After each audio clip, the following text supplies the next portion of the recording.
There is a supernatural world that surrounds us, and sometimes it manifests to people like you and me. You'll hear stories about this, so much more, right here on Supernatural Confrontations.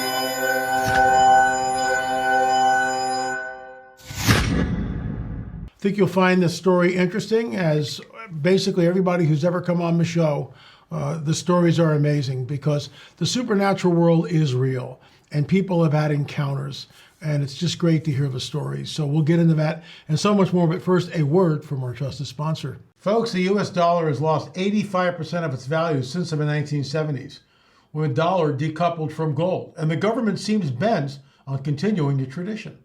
From now until after the next elections, the government can print as much money as they want. The last time they did that, inflation went up 9%. This can only mean one thing. The security of your future and your family's future is all in your hands. Make sure you freeze the value of the wealth you are holding. Invest in gold with Noble Gold Investments. Gold is the one asset that has been proven to withstand recession, inflation, and just about all economic threats. Noble Gold Investments is here to help. If you want to invest in gold, you will also get a 24-karat, quarter-ounce gold standard coin for free. Folks, go to Noble Gold Investments or call 877-646-5347. That's 877-646-5347. It's the only gold company I trust, and folks, we have invested in gold ourselves. So, Leslie, you had something that happened to you and your family. A supernatural confrontation. Tell us what happened. And by the way, thanks for coming on the record. We appreciate it. I appreciate the opportunity. Well, it was about 10 years ago.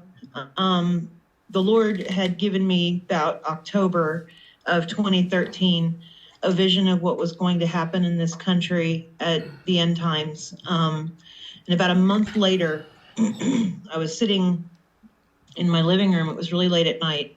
And I was studying the Word and looking at current events at the time. And it was a very calm night, very, very quiet. I was living in Kentucky at the time. And out of nowhere, this storm kicked up, like out of nowhere. And the wind was like howling outside. And I grew up in East Texas, so I was wondering if there was a tornado coming.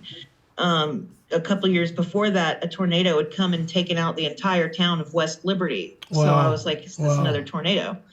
So I went to my door to go look outside and see what I could see. I heard this voice say to me, don't go outside. And I kind of paused because I wasn't sure if I was actually physically hearing that or if it was just my own thoughts or what. There was like an ominous feeling to this storm. Mm-hmm. Then I heard right on the heels of that, don't show any fear. You've got nothing to fear. You're a child of the Most High God. Show no fear. Wow. And I was like, well, that's true. That's true, you know? So I go, okay, I'm going to check this out because, you know, I need to get my family up if there's a problem here. So I was living with my sister at the time. And everybody was asleep. My sister was in the living room on the couch not next to me, but you know what I mean, in the same room. My brother-in-law was asleep in his room, and my two nephews were asleep in their rooms. So I go to the door, and I open it to see what I can see, and it was too dark, like unusually dark. Okay. And I couldn't tell anything from the sky because it was so dark outside. So I was looking around at this tree that was across the street from me because I thought, well, if I can see how disturbed the tree is, maybe I can discern what's going on with the weather and if we need to maybe get out of here. So I'm holding open the storm door, this glass door, after I'd opened the front door, and the wind kicked up really, really hard. And yanked the door out of my hand so hard, I almost actually stumbled out the door. I was like, okay. And I kept looking around, and then the wind kicked up again, and the storm door came hard to slam on me. And I reached up like this to try and block the door from hitting me in the face. And the door hit my hand hard, really, really hard. I was actually really surprised that it didn't shatter the glass on my hand. It hit so hard. Okay. And right then, right over top of my own hand was this massive hand that I could see, almost like a hologram laid right over top of my own hand. In every other way, it looked like the hand of a man, just a normal man, but it was huge and very strong looking. Wow. And I was just like, my eyes must have been huge. But I mean, I'm looking, I follow this arm up, and I see beside me a huge man. Very, very, very strong, very mighty looking man. He was blonde, and he had hair down to about here to his shoulders, and he was in armor. Like, you could just tell looking at it, this was extremely thick, strong armor, very gleaming. And on his shoulder, on the armor, was the head of an eagle, whatever that means. And he put his hand to the door as if he were closing the door, and said to me, I went and I closed the door physically when I saw that, and he said, "Don't go outside again." And I'm thinking, okay, I don't know. Okay. I knew this was an angel. There was no doubt in my mind. I knew that, know. Right. And I felt like I knew him. There had been an incident when my sister and I were just preschool children where a demonic entity had shown up, and there was an angel that showed up at the foot of our bed that night and told us everything was going to be okay and made that entity go away. And I felt there were some indicators there that made me feel like this angel that was standing there in my living room while the storm was happening was the same angel, the same one. Right. I can't really prove that, but that's what I felt. Anyway, he told me, "You need to pray now." And so I was starting to feel panicked, not by him, but by this massive pressure I could feel, this oppression I could feel building. I mean, even remembering it, I start to feel it come back. And so I couldn't think. I went to go pray, but I couldn't think of anything to say. Okay. And so I went to my computer to go look up the Psalms, because my mother had raised me to know the scriptures, and God bless her. And so I knew that the Psalms were very, very potent in spiritual warfare. So I go to my laptop to look up Psalms because I just couldn't think. And this fear just came out of nowhere, which is not normal for me. I'm not like a real excitable person.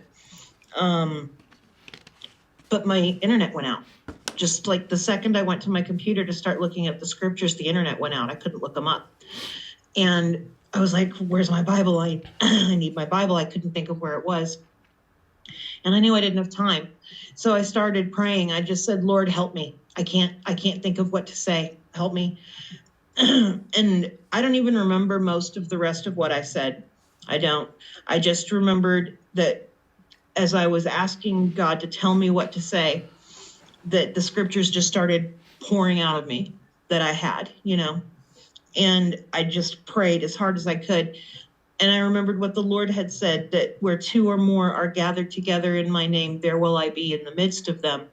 So I tried to wake up my sister because she was there in the room with me. Okay. And she was a believer too. And I'm like, "Becca, I need you to wake up. I need you to pray with me right now." But she couldn't wake up. She kept trying. I could see her trying. She would stir, but then she would conk right back out. I've heard you talk sometimes about people in certain encounters getting switched off. I think that's what happened to her. I think she got switched off. Okay. But I just kept praying. And the oppression, I could see in my mind, my eyes were squeezed shut. I was so terrified. And I was just praying with everything I had. and I could start to see in my mind what was going on outside of my home. And I could see these shadowy demons, like dozens of them, crawling all over the outside of my home, just pounding on the walls, the windows, the roof, everything, trying to get in and trying specifically to get at me. And it was so intense, so terrifying. I was actually physically ducking from the blows that I could, in my mind, whatever, see trying to get at me through the walls. And I was just praying harder and harder. The only thing I clearly remember myself saying while I was praying was from the Psalms, Lord, come speedily to my aid. You know, I needed Jesus right then. And he did show up. He showed up because also in my mind's eye, I could see the sky, the night sky, and it was dark. And I could see the clouds begin to part, just these rolling clouds begin to part. And the moon, I could see behind the clouds. And then the clouds became circular. They just kind of expanded like this and got circular. And they turned into rings, concentric rings, kind of like a telescope. One ring would turn to the right and the other to the left, all the way back, just layers and layers of it. And as this widened and deepened, these concentric rings of clouds that were spinning, angels started pouring through. And they were all armored like the angels standing in my living room. I couldn't see him anymore, but I could feel he was there. I could feel he was there, and I knew he was the reason those demons were not getting through to get at me. And I just kept praying. And I also saw that the demons outside of the house that were pounding on the walls looked up when the angels started coming down. And they went and leapt off of my house to go fight with them in the air. And I didn't see anything else after that point. But what I do know is this: at that exact moment, everything stopped. Everything stopped. It stopped at least as suddenly as it had started. The house was no longer rocking on its foundations anymore. I mean, we were living in a trailer. I'm not trying to say we were living in, like concrete anything. We weren't. But it was in a trailer, but it was rocking violently to and fro this whole time that this was going on. But when they leapt off the house, when I could see that, to fight with the angels, it all stopped. The wind stopped. It was just completely still. The house was calm. Everything was fine. Now, I won't lie and say I wasn't afraid anymore. I still was for quite a bit after that. But when I looked outside, everything outside was calm and everything was fine. The next day, I went and I looked on weather reports for the area. I was like, there's got to be, I've got to look for the natural first. Right. And, doubting myself, frankly. I think this world trains us very well to doubt ourselves and what we see and experience. And so I went and I looked, and there were no weather. The weather report said there were no weather phenomenon anywhere in our city for the week before that night, and they didn't forecast any for the week after that either. Nothing. I even asked one of our neighbors that came by later that day. It was a friend of my elder nephew. Hey, did you guys see that crazy storm last night? And they're like, no, we didn't see it. And that comes out later as something else going on with them. But my point is, when my family was in great distress, the Lord showed up. He showed up powerfully. And when I asked my family, did they remember what happened the night before? They all said yes, except my brother-in-law. He slept through the whole thing. He didn't know anything was going on. But my sister remembered, and she said no matter how hard she tried to wake up, she couldn't. And my nephew said they were awake, that the shaking of the house woke them, but they were so afraid they just hid under the blankets. And when it stopped, they went back to sleep and everything was fine. And that's all that they remembered. So I know that it happened because, like I said, this world trains us to doubt ourselves. I asked myself the question, could this have just been a dream? Could it have all been in my mind? And so that's why I asked other people, what did you guys experience? What did you guys remember? And they remembered that this had happened, but they didn't know anything else, So that is what happened. Go ahead. So yeah, let me jump in here. So a couple of things. This thing comes from nowhere. You're told don't go outside, but you disobey and you go outside, and that's where the I door sure thing did. happens. Then this, and I've heard this before. Angels in shining armor.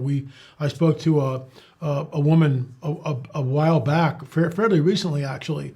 Same thing. The angel was huge, and the armor, all shining. Interesting that you see the eagle, on the Yeah. shoulder. That's really an interesting detail. Now, when you're seeing this, are you seeing this with your natural eye, or is this an impression in your mind? I think there may have been a kind of overlap there, at least Okay. at first. Like when I saw his hand over my hand, Right. I really believe that was physical eyes seeing that to let me be able to discern, because I clearly wasn't discerning well enough. And for me, that was one of the biggest takeaways I had from this experience is, believer, be careful. Be careful, because no matter how strong your faith is, the enemy will try to weaponize that against you if he can. He'll try to confuse you, because that second voice said the right thing, but it did it to deceive me. It did it to lure me out of a safe zone to get to me. For some reason, I believe the Lord sets boundaries that, this far, no further, that the enemy cannot cross. And for whatever his reasons, the Lord be praised, I think he put a boundary there that those demons could not come into my home. But if I crossed that threshold, all bets were off. And I think maybe that's why the angel tried to warn me from going outside. Let me ask you this: why the target? Why you as a target? What was going on in your life? Were the nephews dabbling in any type of witchcraft, Ouija boards, I hope occult not. stuff? It's possible. There are things I found out later that were going on with my brother-in-law that I didn't know about at the time. Are you I didn't actually learn about that for years. are you at liberty to talk about that, or because if it's going to be, Not really, no, but there were some open doors there for sure. Okay. I've asked myself many times why. What? Because that's not normal. Let's just No, be it's real. not. That's It's not normal. normal. No, it's None not. of this is normal. And it's never happened So- before or since. No, Okay. not like that. Not like that. Not like that. And I've this had is- many encounters in my life. This is centrally For both. located over the trailer. Now, Yes, how yes. close is your nearest neighbor to where you are? Oh, very close. Maybe a car could fit between them. Okay. Maybe a car. Did they experience really anything? close. Did they Sorry? experience? Did the neighbors next to the trailer experience anything? That's a great question. I never thought to ask, to be honest, Okay. because we're very much keep to ourselves people. So we weren't really friendly with our neighbors. Okay. So All it right. just never crossed my mind. Okay. So this thing happens, and you call out to the Lord, and all of a sudden, when you see the concentric rings, I'm assuming that's like a Yeah. vision in your mind, correct? Oh, very vivid. I can still see it in my mind right Okay. now.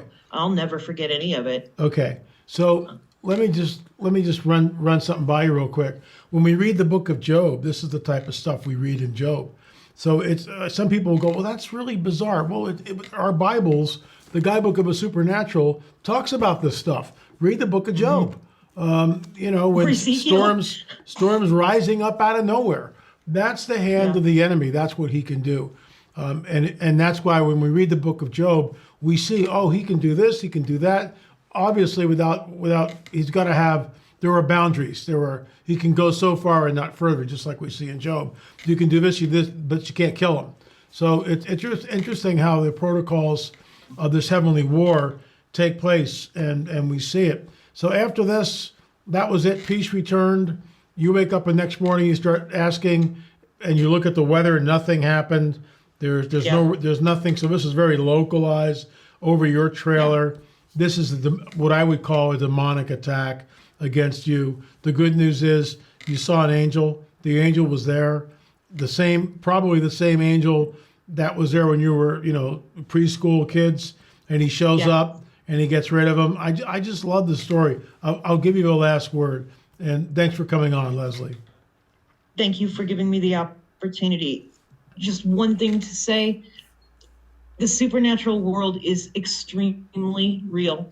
It's as close as the air between your fingers, if not closer. And both sides are very invested in this war. There's more going on than we know, and that is why we have to know our word. We have to know our Bible. If a moment like that comes in your life, number one, know that Jesus will show up. All you have to do is believe him and call him. That's all. And he'll show up. And then get into your word and stay in your word, because you never know when you're going to need that armor and that sword and shield. Amen. Well said. Folks, there you have it. Another wonderful story. Thank you, Leslie, for coming on. We really appreciate it. Thank you very much. Folks, the last conference for us is coming up. We will be in Oklahoma. It's the Prophecy Watchers Conference. You're definitely going to want to go check that out. I'll be speaking twice. And then it's off to Israel. We'll be there for 10 days. I believe the tour is sold out. But if you want to check it out, you can go to lipkintours.com, lipkintours.com, and I will be leading that tour. I don't have all the answers there, but we're gonna see what we can see. Some of the sites I've been to, others I have not. So for me, it's a learning experience too, and I think it's going to be great. So Prophecy Watchers Conference, if you haven't registered for that, please think about it. By the way, the cattle mutilation film is now in production. We should be getting that back soon. In fact, wait a second. We did get it back, and Peggy's up there shipping the pre-order. So you'll probably get, all of you that pre-ordered will get something probably this week. Peggy and I are going on vacation on Wednesday for about 5 or 6 days. But of course, our YouTube shows will be up because we'll do pre-records. Anyway, folks, thanks so much for watching Supernatural Confrontations. Remember, there is a supernatural world that surrounds us, and sometimes it manifests to people like you and me. Thanks so much for watching.